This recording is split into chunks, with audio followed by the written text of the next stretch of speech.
on Mexico and Canada unless they stop the flow of migrants into the country. And we said at the time, we said this is how he negotiates. This is, we'll never see the tariffs, but this is how he gets the people to the table. There are two developments, up north and down south. It was just after the incoming president, Donald Trump, spoke on the phone to the president of Mexico, and they talked about some sort of an agreement on stopping the flow of people into the United States. Well, you know what happened? Mexican authorities that same day broke up 2 migrant caravans heading to. All right, here we go, guys. So let's slow. I want to check out this video that we got. It's about different countries around the world that are not wanting to do what Trump is telling them to do. Because basically, what Trump wants to do, he wants to deport immigrants to certain countries like Mexico and the Bahamas. And these are just a couple of people who are saying that they don't want to do it, which I really agree that they shouldn't be able to do it. Because I mean, if Trump wants to deport people, that's going to be his issues, and he has to deport them to their original country, not just any country he wants. So let's see what these guys have to say. Let's react to this one here.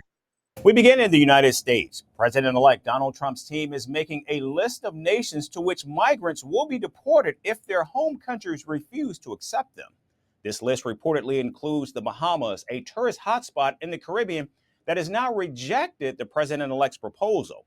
The Bahamas says it does not have the resources to accept deportation flights of migrants from other countries.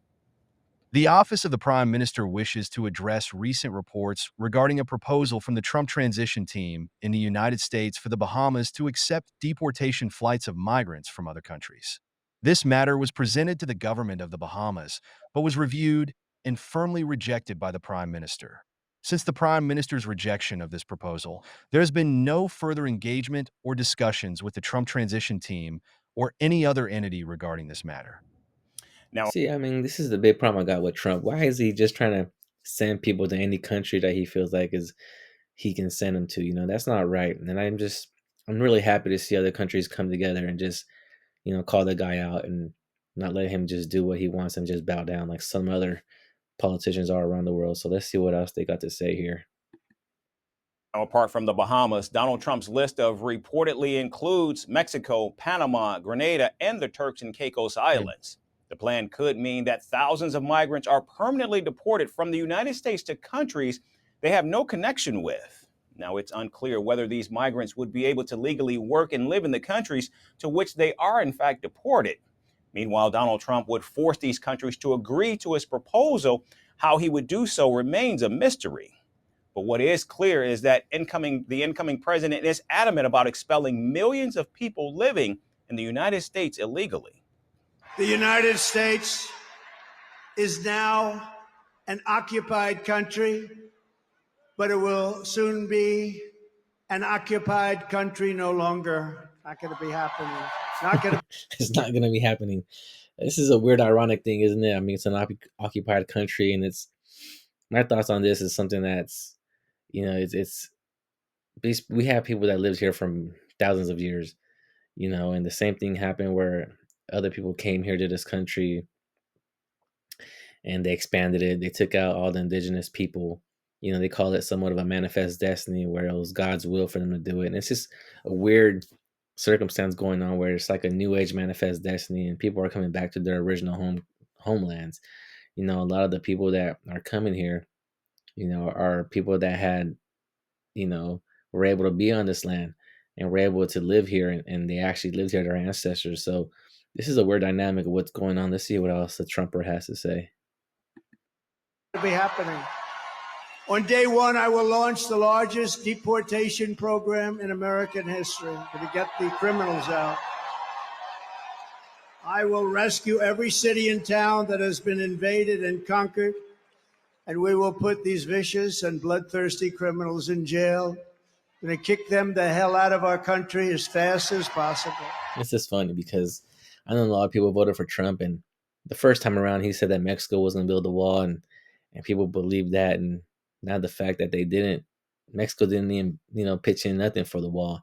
And the people who voted for Trump originally were saying that, they didn't really think that Mexico was going to pay for the wall. And so it's one of those things where the guy lies and people jump on all over it. And with the things that he doesn't even do, and they don't care. His followers are just so naive and so biased. It's laughable, actually.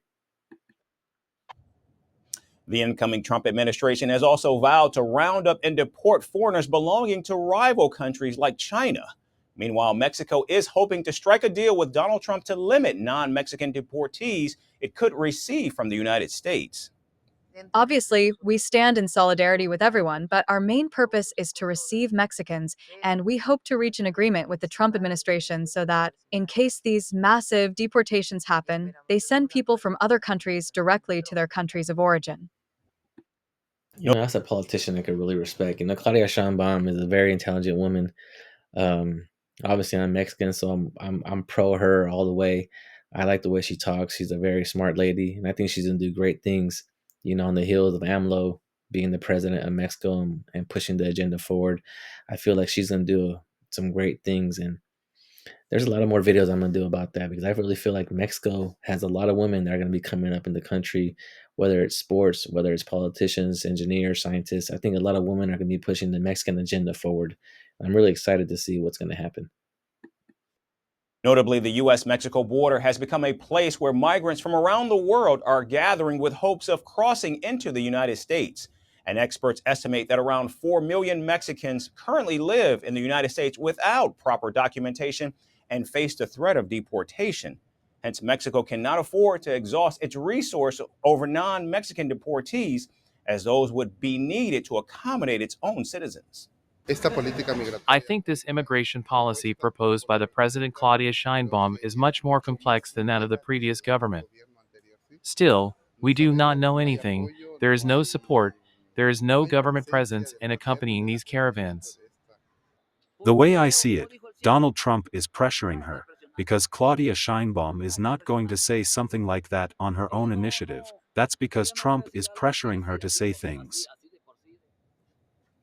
And like any other country, Mexico is not obligated to accept third country deportees. However, it has agreed to do so in the past. The migrants Mexico accepted hailed from countries like Venezuela, Cuba, Haiti, and Nicaragua, which are difficult for Washington to approach directly due to diplomatic or political reasons.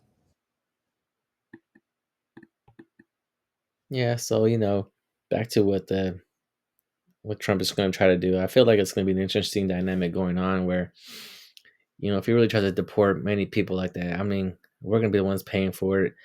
I know a lot of people are saying they're willing to pay for it, especially people who voted for Trump. So I'm ready to see how this is going to unravel. I know a lot of people have family here that are probably illegal, probably don't have their legit paperwork, and I know a lot of people are nervous. But I just want you guys to know that let's just come together, let's calm down, and let's just try to fight this the right way that we can by uniting and creating some sort of community where we could just come together, help each other out, and come up with the ideas to just move our agenda, move our people forward. All right, so you guys have a good day. Make sure to subscribe, and I'll be keep posting up new videos, hopefully 3 or 4 of them a week. All right, you guys, and I want to talk about all kinds of different topics, whether it's financing, Mexico, the relationships of females in the country, the Mexican dream, just anything that has to do with Mexicans and the agenda of moving us forward, sports. So, like I said, I'll see you guys soon. Have a blessed day, and make sure you guys subscribe and make sure you guys leave a comment on what you guys might want me to talk about. All right, have a good night.